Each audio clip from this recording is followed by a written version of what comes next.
topics and opinions expressed in the following show are solely those of the hosts and their guests and not those of W4CY Radio, its employees, or affiliates. We make no recommendations or endorsements for radio show programs, services, or products mentioned on air or on our web. No liability, explicit or implied, shall be extended to W4CY Radio or its employees or affiliates. Any questions or comments should be directed to those show hosts. Thank you for choosing W4CY Radio. Welcome to the Ask the Expert show on W4CY Radio and Talk4 TV, where we bring you educational information from top local experts in the fields of legal, health, financial, and home improvement. Now sit back and listen to experts in family law, association law, hearing loss, business brokers, home care, along with many other topics. Now here are your hosts, Steve-O and Sophia. Hey, good afternoon. Welcome to another Ask the Expert show where we bring you the top experts in the field of legal, health, financial, and home improvement. You know, we try to cover the entire gamut. And about 8-9 months ago, we got emails saying, how come you don't do a show on asbestos, mesothelioma? And I just never really tried, but there are people out there that really want to know about this topic, and we found one of the top attorneys in the United States with Michael Mandelbrot, and I'm so glad we have him. Hey, Michael, how you doing? Always great to be here, Steve. I really appreciate being back.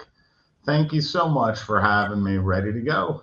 We actually had 3 or 4 emails last month wanting to know when your next show was going to be. We ran a replay last month, but they wanted to know, so you're already starting to get a following on here. And I got to tell you, Michael, this is a subject that I wanted to make sure that we had the perfect attorney for this. And you know this area of law better than any attorney. You won't admit that, but I can say that.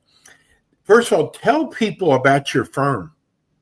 Well, first off, I appreciate that. The name of my office is the Mandelbrot Law Firm. We do business as the Asbestos Legal Center. This is the entire focus of my practice and has been for the last 30 years. What we do is we represent victims of asbestos-related diseases and cancers. I'm sure we will talk about mesothelioma extensively later on in the show, but mesothelioma is an asbestos-related disease and cancer, is a asbestos-related cancer, which I'm sure many of the listeners have seen the commercials on TV. We also represent victims of lung cancer, asbestosis, and other cancers caused by exposure to asbestos. Asbestos, as you know, Steve, was a product or it was a mineral, a fiber that was mixed into hundreds of products, primarily because it was a great insulator. And pretty much anybody who worked in a shipyard, power plant, a construction site, or a refinery prior to 1980 was exposed to asbestos. Thankfully, not everybody who was exposed gets sick. Those who do, we hope to represent them. Michael, can you name some of the ports across the United States that this might affect? I'm sorry, one more time, Steve. Some of the ports, like maybe. Oh, of course. You're in Galveston. I mean, you're in Los Angeles, or you're in San Francisco, so you got the Bay Area there. But what other areas of the United States have you seen this affecting? Well, we see hundreds and hundreds of cases out of the Naval Shipyard. So we've got Mare Island Naval Shipyard in Vallejo, California, which is very close to my office. We've represented lots of people there. You've got Hunters Point Naval Shipyard, which was in San Francisco or South San Francisco.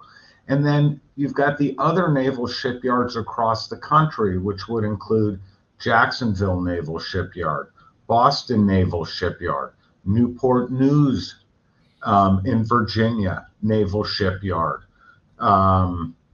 In Texas, of course, there was a number of shipyards. I don't recall if there was a naval shipyard, but I know there was Brown Shipyard and Galveston Shipyard and a variety of other shipyards.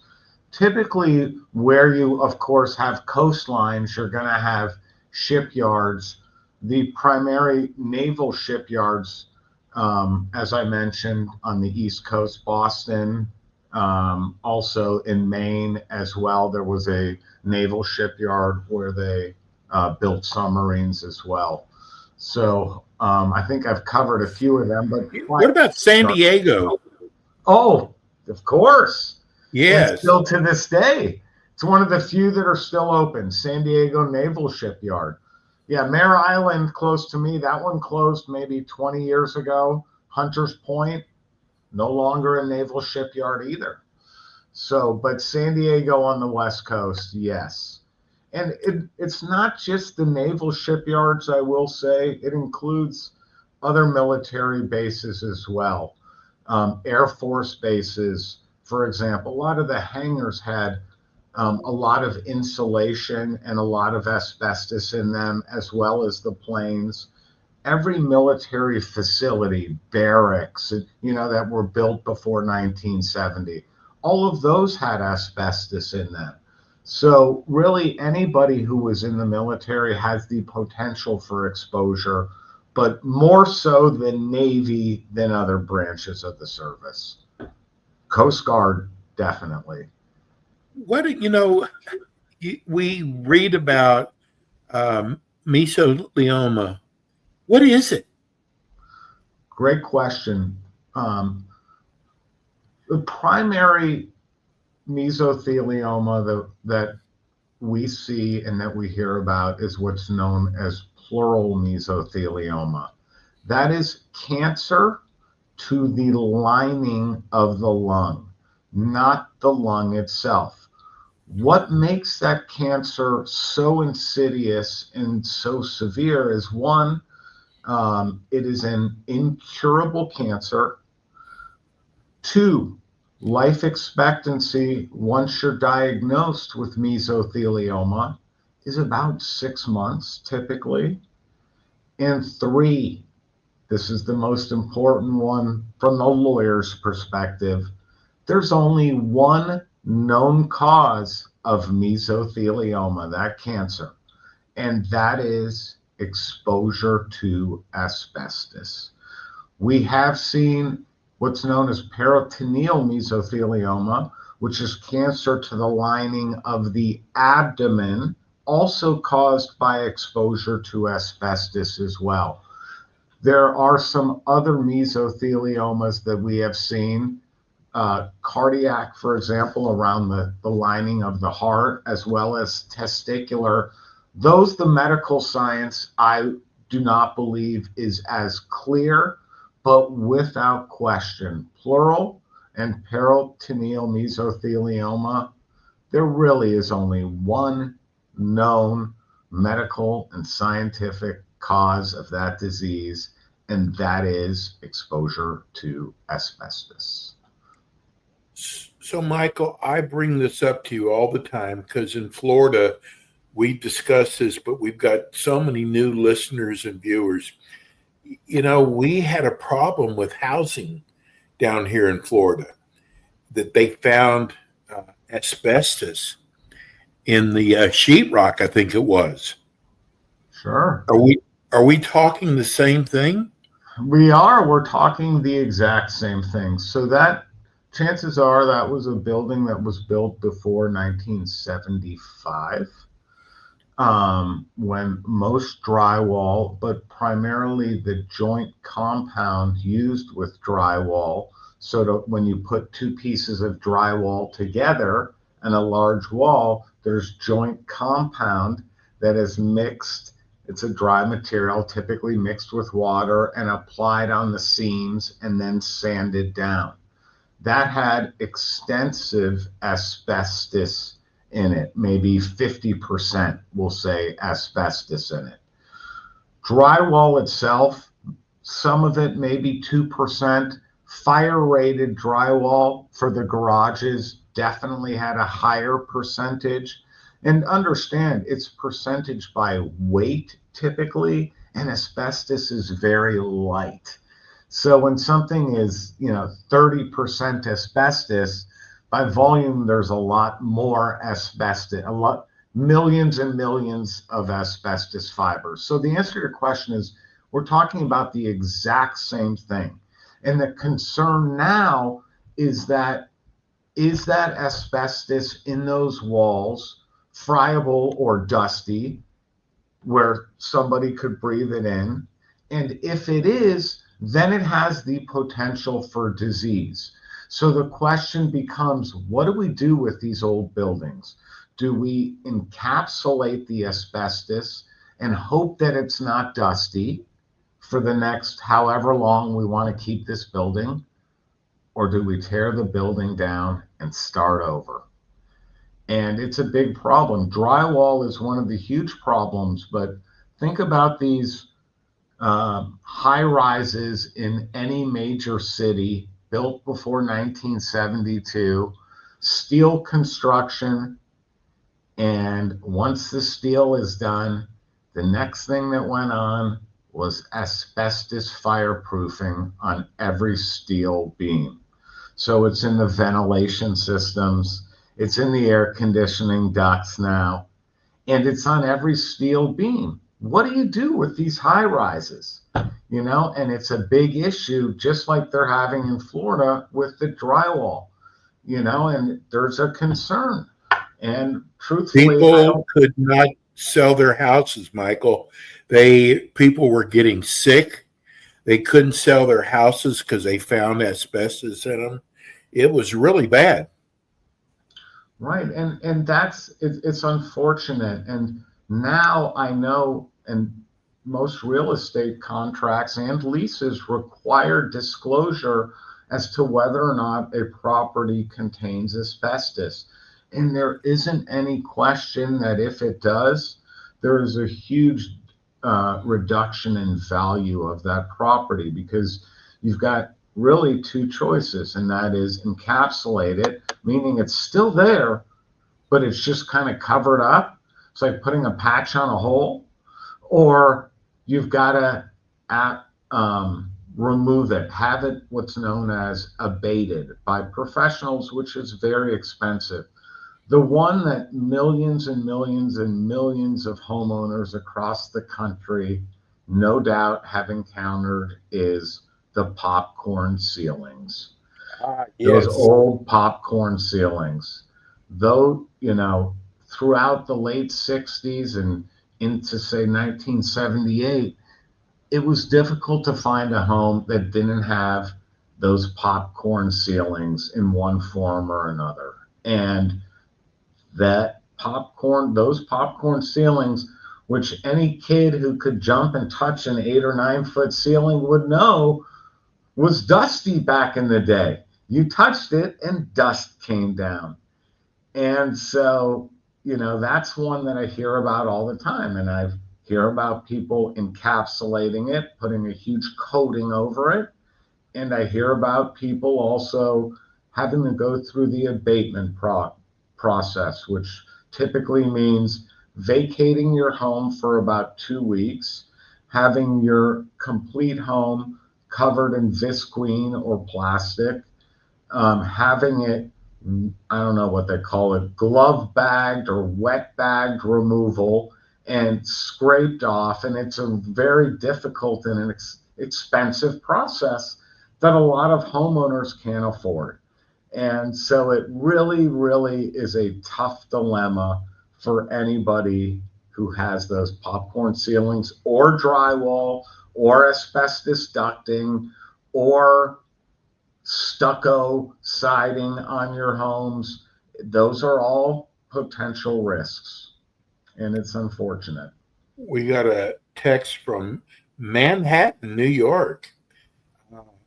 I'm enjoying your show.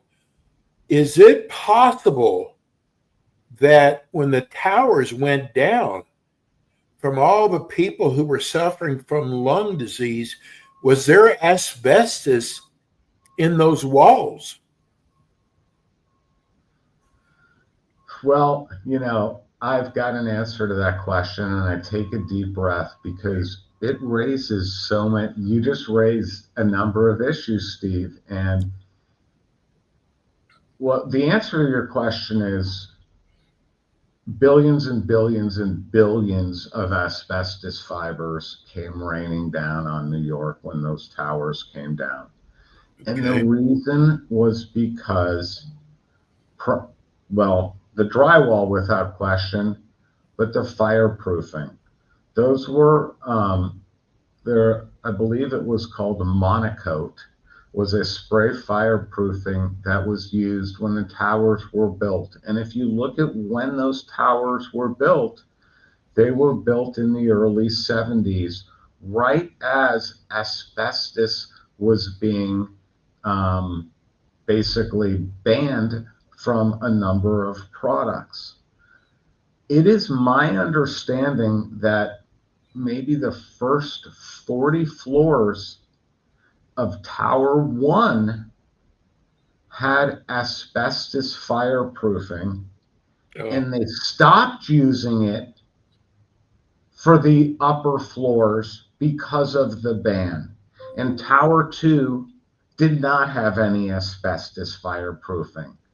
But I will say, and it may be conspiracy theorists, and I'm not putting any credence behind it, but there have been many people who have said that there is a chance that if asbestos was used as the fireproofing for the entire towers, they may not have come down at all.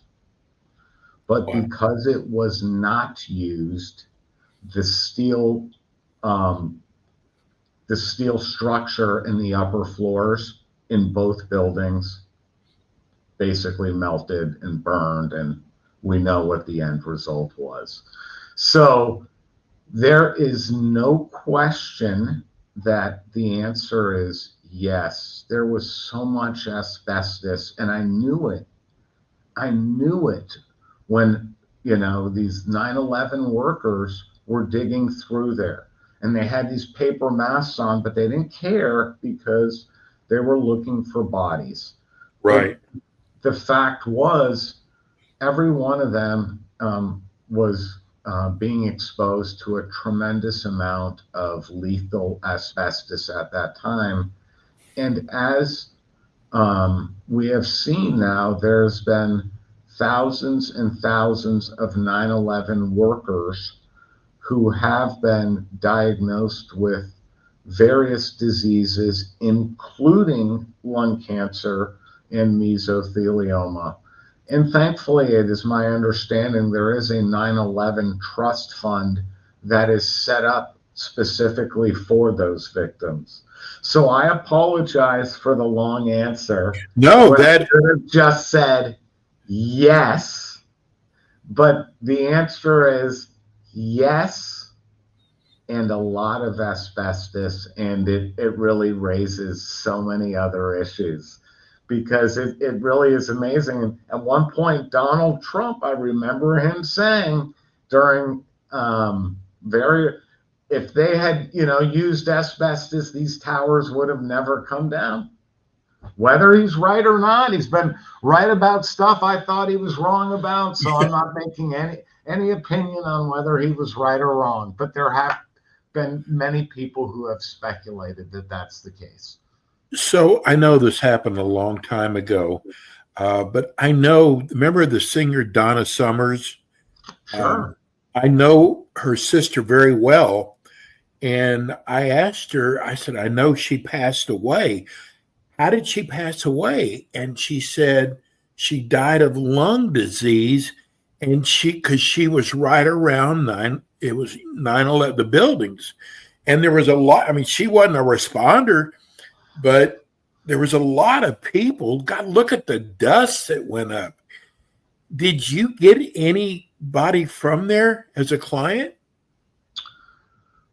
Well, I am based in the Bay Area in Right. California, so it is unlikely. Generally they would probably go more to my colleagues in New York and Manhattan, and some great lawyers. But you brought up Donna Summer, and when you read online about Donna Summer, it says she died usually of lung disease or lung cancer. But Donna Summer died of mesothelioma. She had the cancer to the lining of the lung. She's one of a number of we'll call famous people who you may very well know who've died of this disease, but people just don't know it. Probably the most famous, Steve McQueen, Wow. would be the most famous. He was in the Navy when he was, a young buck working in the boiler rooms. Merlin Olsen, the big defensive lineman, Played for the Rams. Played for the Rams, who then later was also on the TV show. Oh my goodness, I can't think of it. It's not A Family Affair, but I know my wife would know the name, but it was Little House on the Prairie. Oh, okay. Little House on the Prairie. Big football Merlin Olsen. He died of mesothelioma. And of course, Donna Summer is another one. And the thing about mesothelioma is when you're exposed to asbestos, you never get sick right away. There's a latency period, typically 15 or 20 years later. And what I suspect happened with Donna Summer is, yes, there is a chance that her exposure being around at 9/11 and anybody in that area, it would contribute to an asbestos disease that they may have developed. But typically someone like Donna Summer, maybe she might have had a family member, like maybe her father, for example, worked in a shipyard, a power plant, a refinery, and she did the laundry when she was a kid, or she helped, or she rode in the car with her father. She would have been exposed to asbestos. There are so many different ways that people can be exposed. There was, in this one, he wasn't a famous baseball player, but he was kind of semi-tangentially related to one. And this one was sort of near and dear to my heart. You mentioned Donna Summer's sister. I was a big baseball fan as a kid growing up. And there was a third baseman for the Baltimore Orioles who, I believe he won an MVP. He won a lot of Gold Gloves, Brooks Robinson. Yes. Yeah, sure, a lot of the people remember Brooks Robinson. Yes. Well, he was replaced at third base on the Orioles by someone by the name of Doug DeCinces. I remember him. DeCinces had probably a good 15, 12-year career with the Orioles and then the Angels. But, you always remembered him as the guy who replaced Brooks Robinson. Well, his nephew happened to go to high school in my county. His name was Chad DeCinces, also Chad Youngflesh. His mom remarried, but his name was Chad DeCinces. And as an 18-year-old, Chad DeCinces worked on his grandfather's job sites, sweeping up drywall, construction materials, which included the asbestos joint compound and drywall. And he did this work as a 19-year-old. Well, when Chad DeCinces was 34 years old, he reached out to my firm because he was diagnosed with mesothelioma. And, that was one of the many cases that, really stuck out to me because he was 34 years old. Most of the victims that we see, are people who had generally longer careers, maybe in the military shipyards, the unions, for example, maybe working as auto mechanics, brakes had asbestos in them as well.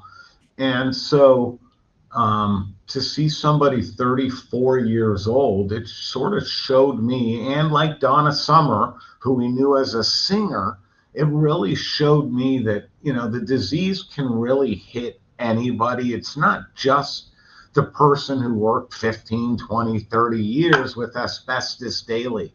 It can hit any of us, but thankfully it doesn't. Some people just, unfortunately, their bodies react differently, or you can just say that they got the short straw where you and I got the longer straw, because you're probably about the same age as me, Steve, so that means you were born in a hospital that had asbestos in it. Oh, There's yeah. a chance that your parents worked in it. You definitely lived in a house at some point in your lifetime that had asbestos in it.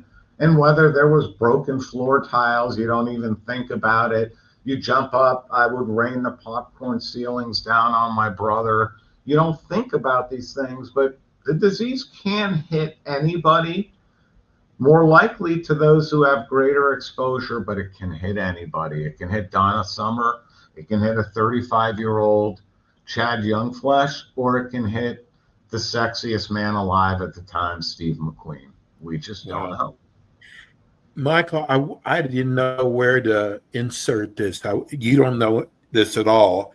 I want to share with people, and you never know who's listening or watching the show. So since Michael has started the show, we've had about, I'd say, 8 to 10 phone calls from law firms around the country that specialize in this also. Now, a lot of them, I noticed they had a lot of other areas of law that they also concentrate on, whereas Michael really concentrates on this area.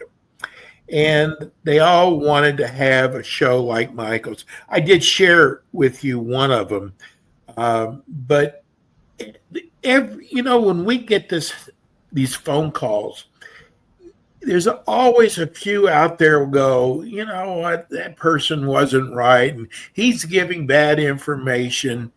And I got to tell you, every person who's called that's heard your show, Michael, have said you are right on. Some of them said you've got a great reputation.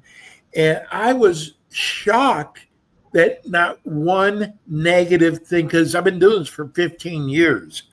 And I'm used to getting phone calls from other law firms around the country that hear the show. But I got to tell you, every attorney said that what you were telling and educating people about was right on, or how good that you've got a great reputation. I thought that was amazing. Well, Steve, I can't tell you how much I appreciate that. And to be honest, it surprises me. I got to say, in my field, there are, I don't know if maybe the best term is backstabbers. These cases are very, very valuable. And these lawyers are really fighting very hard to get these cases. And that's why, you see these commercials, free book, and these lawyers setting up offices all over the country, even though they really only practice and understand the law in one area of the country. They'll set up all over the country. And I've got to say, my reputation and acting with integrity is the most important thing to me as an attorney. And I have not seen that a lot in my field. And I just continue to just be myself, I guess you can say. And if that separates me from the others, then that's the case. But I really appreciate that. So why are there so many commercials, Michael? Great question. And you mentioned some of these other lawyers who contacted you practice in other areas as well. And yes, let's face it, and people hear it all the time. Lawyers are in it for the money, which is, I'd like to say, again, for me, it's not the case. I want to help these people, and if my office does well because of it, great. But That's what you hear. And the reason why, no doubt why there is so many of these commercials, is because every mesothelioma case is probably worth at a minimum $2 to $3 million, every single one. So, these lawyers, not me, can spend 40-50 million dollars to advertise these mesothelioma commercials. And if they get 200 cases a year, there's about maybe 2,500 mesothelioma cases a year. And if they get 200 cases, you times that by about 3 million a case, that's $600 million for a $50 million investment. And so why you see so many commercials, even worse, anybody out there who types mesothelioma in their search bar, it is 100 lawyers are going to come up before the Mayo Clinic or before, a very esteemed medical center, because the lawyers have bought up. It's the most expensive search term on the internet. Here again, I am trying to be a little bit different. Well, I also maintain a blog, which I don't think a lot of lawyers do, where I talk a lot about these asbestos trusts and other issues in my field.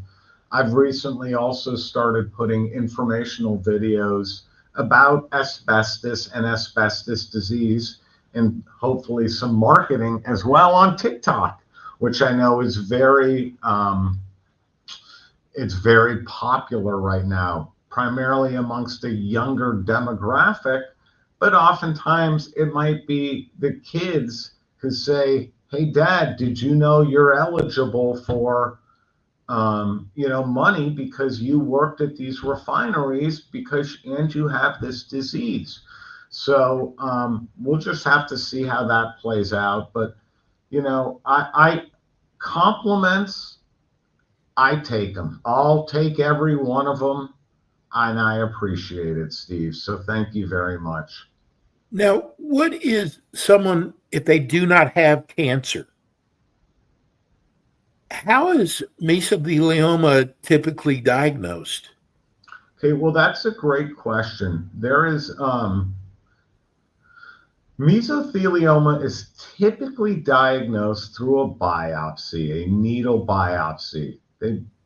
Just like it sounds, take a needle, run it through the ribs into the lining of the lung, hoping to get a tissue sample, which a pathologist can then test under a microscope to determine what cellular type or what type of cancer, if any, exists in that tissue.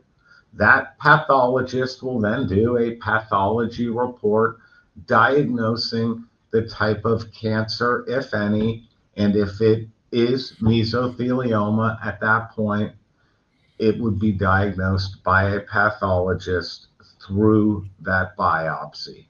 That is, I'd say 98% of the time how I have seen mesothelioma diagnosed. The problem is oftentimes somebody might be 80 years old, 82 years old. They have all the symptoms, fluid in the lungs. There's a very good chance that it is mesothelioma, but in the doctor's opinion, they are not suitable for a biopsy and could not survive a biopsy.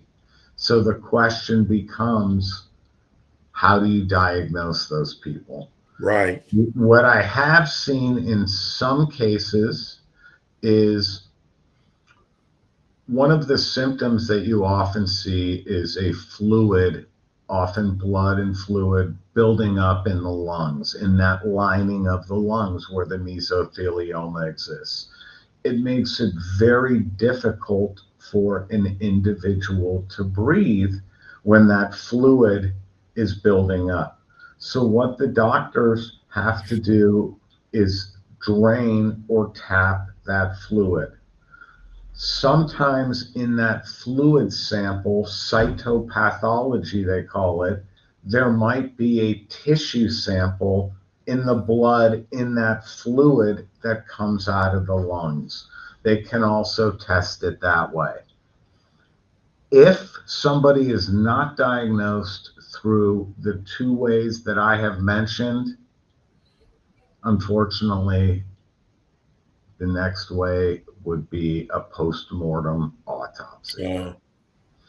And in those cases, what we would typically do is a limited autopsy of the chest cavity only, the lungs, and have the lungs harvested so that the body remains intact as is, and to not hold up any funeral proceedings. But typically it's a post-mortem autopsy where the lungs need to be harvested almost within 48 hours following death, typically, so that the family can move on with whatever they need to do. So those are the three ways. Now, if somebody does not have cancer and they've had a biopsy, there still is a chance that they have a case. One, in that lung tissue, the doctor might see asbestos fibers actually in the lung tissue. That would be considered pathological asbestosis. If that were the case and the fiber count were up to a certain level in that tissue, then that would be a diagnosis of an asbestos disease. We would bring a case. We can also order somebody's x-rays, have a radiologist look at the x-rays or the CT scans, a certified radiologist, and they can determine whether or not there is any underlying asbestos disease. That is for non-cancer individuals typically. Those commercials, I will say, that you see on TV, mesothelioma, those firms, that's all they want, mesothelioma cases.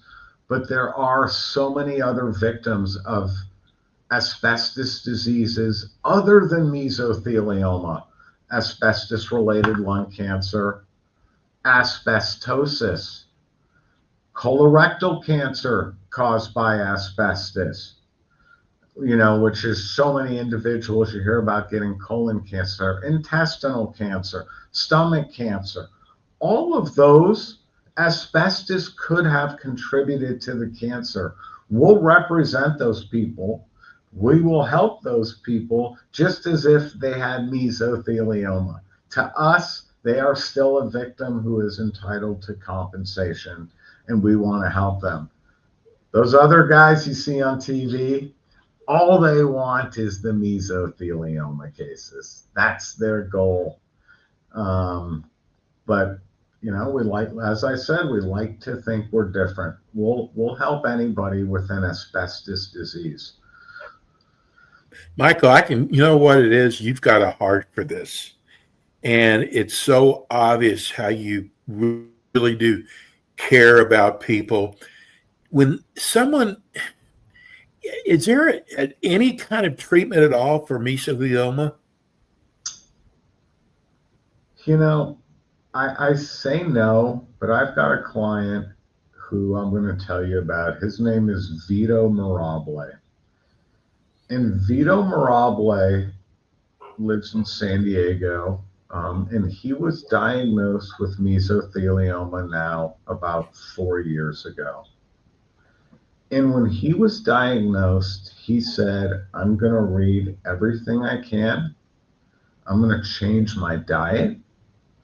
I'm going to try every experimental treatment that I can. And UC San Diego happens to have various clinical trials for mesothelioma patients. He was living in Sacramento at the time. He moved down to San Diego specifically because of these. And when I say there is really no cure, there is no cure. He's not cured. But before I met Vito Mirabile, in my opinion, and again, I'm not a doctor, But I thought all the treatment that people would get for mesothelioma was typically either not worth it or a bunch of BS. Because typically the treatment involves such a severe surgery where an individual's lung was effectively peeled like an orange, that even if they survived that surgery, their life expectancy was only extended by 6 to 9 months. And can you imagine what those 6 to 9 months were like after that surgery, after they had been cut open? And so to me, or there was just try the chemotherapy and radiation and it'll shrink it and it'll slow the growth and come back in 6 months and we'll take. And I've seen it for 30 years. Every time it doesn't work. They've never, ever worked. But Vito Mirabile, and we talk about it every time we talk. We have got to write a book, Vito, because you're a 1 in a million. And I said the title of your book is going to be I Survived Mesothelioma. Here's how I did it. And Vito Mirabile changed his diet to make sure that, one, nothing artificial, nothing that could cause cancer to grow, sugar, things like that would go into his system. 2, experimental treatments. He read up and researched every experimental treatment that he could find. And he took all of his settlement money, and we're talking hundreds of thousands, millions of dollars in settlement money. And he's had to pay for all of these treatments out of his pocket because he sees hope and he sees survival. And I don't know how he has done it. I don't know how Vito is still alive. I love hearing his voice. We talk about once a week. And so the long answer to your question is no. But can you survive mesothelioma? Vito Mirabile gives me the hope that the answer is yes. Wow. You said he's been paying for this out of his pocket. Does insurance not cover this at all? No. Unfortunately for him, a lot of these experimental treatments and clinical trials are not going to be covered by insurance. And because of the nature of mesothelioma, they might pay for the chemotherapy and the radiation, which he has had some, but not the typical type of that. They're not going to pay for it. So when I talk to him, he'll say to me, I've got to go in for a 2-hour treatment and it's $15,000 just for that one treatment. And he may have 6 of those in that cycle. And then he's got another one, maybe a year later, a different clinical trial. But the fact that he, really is diligent in pursuing his will to live and actively wanting to be involved in these clinical trials and believing that he is going to be alive tomorrow, it has really kept him going. And so, yeah. Michael, there was a cure. There's just not a treatment. He's already got a fan club. We've got 2 texts from people listening going, how come you don't bring him on next time? You know what? Maybe that we would be will. Great. Yeah. You know what? I'm going to talk to him about it. I'm going to let him know that he can do it right from his house. He can do it from his house? Yeah. Oh, great. Yeah, he's savvy on the computer. We'll be able to do it. God, they've already had 2 people wrote that are listening going, bring Vito on. I will. He would love it. He would love it. You know, I think people need to hear something positive about this. You know, it's funny because I had another client who lived in San Diego. His name was Nick Marcher, and he has passed away.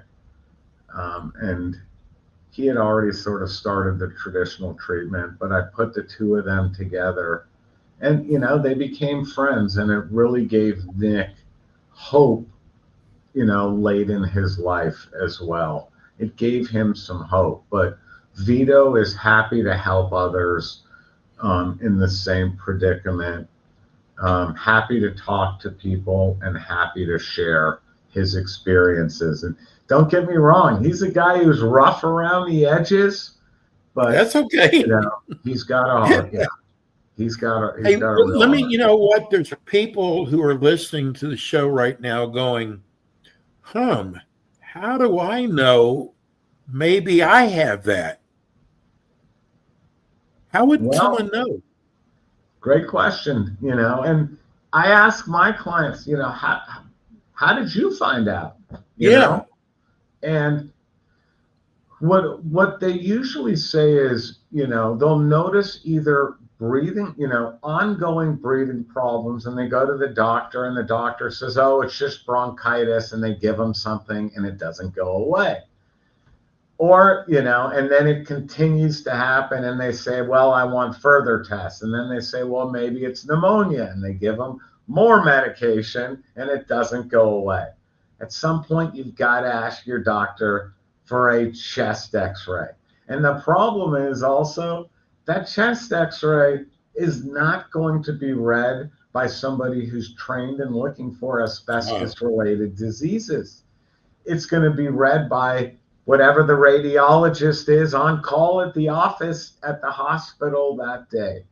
So, you know, you may want to ask them, hey, do you look for asbestos-related diseases when, you know, they take that x-ray or they take that CT scan? We always, you know, send them to the doctor and review them for clients for free. They could send them to us. We'll send them to the doctor. We'll pay the bill, and we'll tell you whether or not you've got it. But that's the thing. You don't really know until you get some tests done. The symptoms, breathing problems, pain in the side, ongoing pain in the abdomen, things that typically don't go away. More severe cases, of course, we have seen, you know, where you'll see an actual growth or like a tumor, you know, coming out of the side right here, a little bump, you know, coming out of the side. Those are some of the more severe cases. And those are, I have to say, usually people who are thinner. You can see it because more people who carry more weight, you won't see it outside. So, but it's the ongoing pain, shortness of breath. That's the number one. Shortness of breath. That's the thing. And then ongoing Michael, pain, how do people get a hold of you? We've got about a minute left. Steve, thank you. 1-800-970-DUST.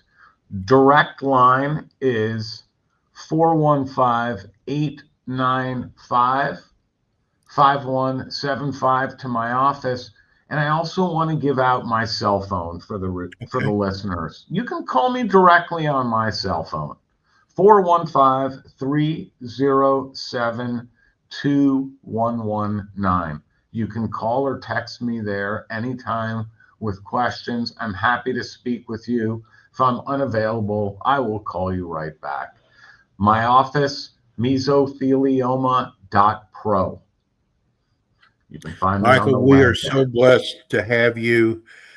I never knew a show like this. There was so much information. Michael will be back again with us next month, and hopefully maybe with Vito also. I appreciate it. All right, let's do it. I'll talk to him. Buddy. Thanks again, Steve. Thank you. We'll talk to you soon. All right. Thank you. That's Michael Mandelbrot. He is amazing. That's it for us today. We'll be back again with you next week with more Ask the Experts. Thanks for tuning in today to the Ask the Expert show on W4CY Radio and Talk4 TV. Tune in next week and every week to hear more from our experts on personal injury, insurance, air condition repairs, estate planning, Medicare, and many other topics in the areas of legal, health, financial, and home improvement. See you next week.